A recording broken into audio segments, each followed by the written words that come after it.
लग्न झालं, एकमेकांना वधूवरांनी हार घातले. मग आता विधी सुरू होतात.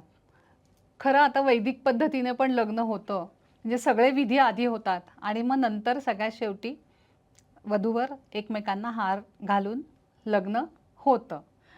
पण आता आपण जुन्या पद्धतीने घेऊयात, की लग्न लागल्यानंतर सगळे विधी सुरू होतात. तर त्यापैकी एक महत्त्वाचा विधी आहे, तो म्हणजे सप्तपदी. आपण हिंदी सिनेमात खूप बघितलेला आहे, फेरे, सप्तपदी. पण आपल्याकडे सप्तपदीला खूप जास्त महत्त्व आहे. सप्तपदी म्हणजे 7 पावलं चालायची.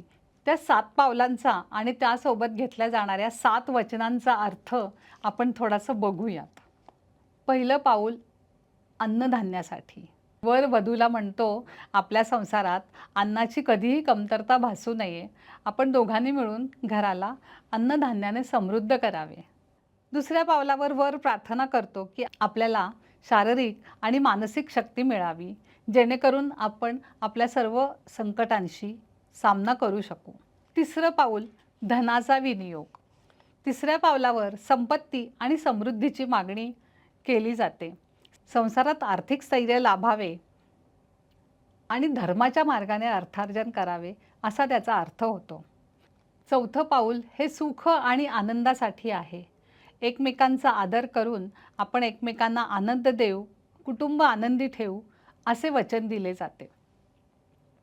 पाचवं पाऊल संतती आणि पाळीव प्राण्यांसाठी. पाचव्या पावलावर उत्तम संतती मिळावी आणि घरातील पशुधन आणि संपत्ती सुरक्षित राहावी असं हे वचन आहे. सहाव्या पावलावर सर्व ऋतूंमध्ये आपले आरोग्य उत्तम राहावे आणि एकमेकांच्या सोबतीने आपण आनंदी राहू असे वचन दिले जाते. सातवं पाऊल हे पाऊल खूप महत्त्वाचं आहे. वरवधूला म्हणतो, आता आपण ही 7 पावलं एकत्र चालतो आहे आणि आपण एकमेकांचे मित्र झालो आहे. तर आपण यापुढचं आयुष्य एकमेकांबरोबर आनंदात घालवूयात. आता पहा, लग्न लागले. पूर्वीच्या काळी लग्नानंतर सगळे विधी असायचे बघा. आता आधुनिक काळ आहे, वेळ नाही, लोकांना वेळेचं मर्यादा असल्यामुळे सगळे विधी आधी करून घेतात आणि नंतर नुसतं लग्न लावतात. पण लग्न झाल्यानंतरचा विधी म्हणजे सप्तपदी. तर त्या सप्तपदीच्या काही ओव्या मी तुम्हाला म्हणून दाखवते.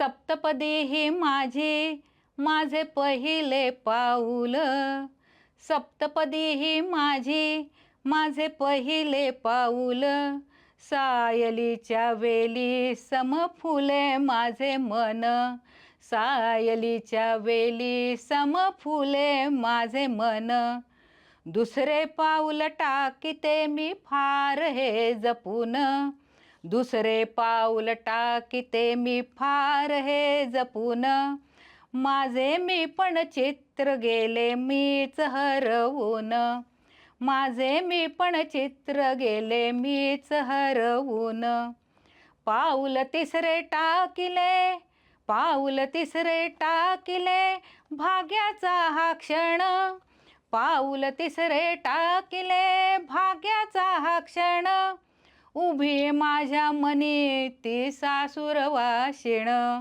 उभी माझ्या मनी ती सासूर वाशिण, चौथ्या पावलाने केली फार मला घाई, चौथ्या पावलाने केली फार मला घाई, मनी माझ्या येई बघा नवलाची नवलाई, मनी माझ्या येई बघा नवलाची नवलाई, घडले फार नवलया हो घडले फार नवलया, पाचव्या पाऊली, घडले फार नवलया पाचव्या पाऊली, अंबा मातेने केली कृपेची सावली, अंबा मातेने केली कृपेची सावली, सहावे पाऊल मजला उचले ना नीट, सहावे पाऊल मजला उचले ना नीट, डोळ्यापुढून जाईना ती माहेराची वाट, डोळ्यापुढून जाईना ती माहेराची वाट, सातव्या पावलाची केली मी जुळवण, सातव्या पावलाची केली मी जुळवण, बाबांच्या घरची मी माहेर वाशिण, आता बाबांच्या घरची मी माहेर वाशिण, आता बाबांच्या घरची मी माहेर वाशिण. पायलीत ह्या सप्तपदीच्या ओव्या. सप्तपदी हा विवाह संस्कारातील एक अत्यंत पवित्र विधी आहे आणि तो प्रत्येक लग्नामध्ये अगदी आवर्जून केलेलाच असतो, कारण याला कायदेशीर महत्त्व आहे. जोपर्यंत सप्तपदी पूर्ण होत नाही तोपर्यंत विवाह कायदेशीररित्या पूर्ण होत नाहीत असं म्हणतात. याला आध्यात्मिक अर्थसुद्धा आहे. 7 आकडा हा खूप महत्त्वाचा आहे. 7 सूर, 7 रंग, जसं 7 जन्म, तसं हे सप्तपदी 7 पावलं चालणं, हे आयुष्यभराचा प्रवास सोबत करणं, याला खूप महत्त्व आहे. सप्तपदी आणि लाजाहोम हे अग्नीला साक्षी मानून केलेला विधी आहे आणि हा सर्वात पवित्र विधी आहे.